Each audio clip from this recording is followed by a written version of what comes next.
ఆ ₹5 వ్రతకల్పన బుక్ చూస్తే ఎక్కడ లేని కోపం వస్తది. ఏరా నాకు అర్థం కాదు, ఎన్ని సంవత్సరాల నుంచి నా పూజలు చేస్తున్నారు, ఒక్కడికి నా కథ గుర్తుండదేట్రా యాదవ్ వల్లారా. ఓ నా బుక్ లో చూసిన దాన్నైనా తిన్నంగా చదువుతారా అంటే అది ఉండదు. ఏదో బాగా అటర్ ఫ్లాప్ అయిపోయిన తెలుగు సినిమాకి రివ్యూ చెప్పినట్టు చదువుతారు ఒక్కొక్కడును. ఇంకా తర్వాత 9 రాత్రుల పాటు నాకు ఎన్ని సినిమాలు చూపించాలో అన్ని సినిమాలు చూపిస్తారా.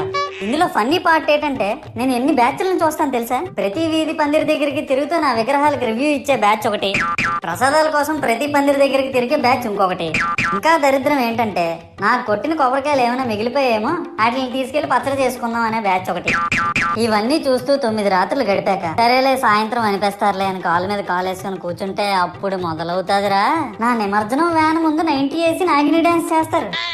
అంటే నాకు అర్థం కాదు, 9 రోజులు వాళ్ళతో కలిసి ఉన్నానని నన్ను కూడా వాళ్ళ ఫ్రెండ్ లా ట్రీట్ చేస్తారా ఏంటి? అబ్బా అబ్బా అబ్బా అబ్బా, మునిగినంత వరకు మనశ్శాంతి ఉండదురా బాబు.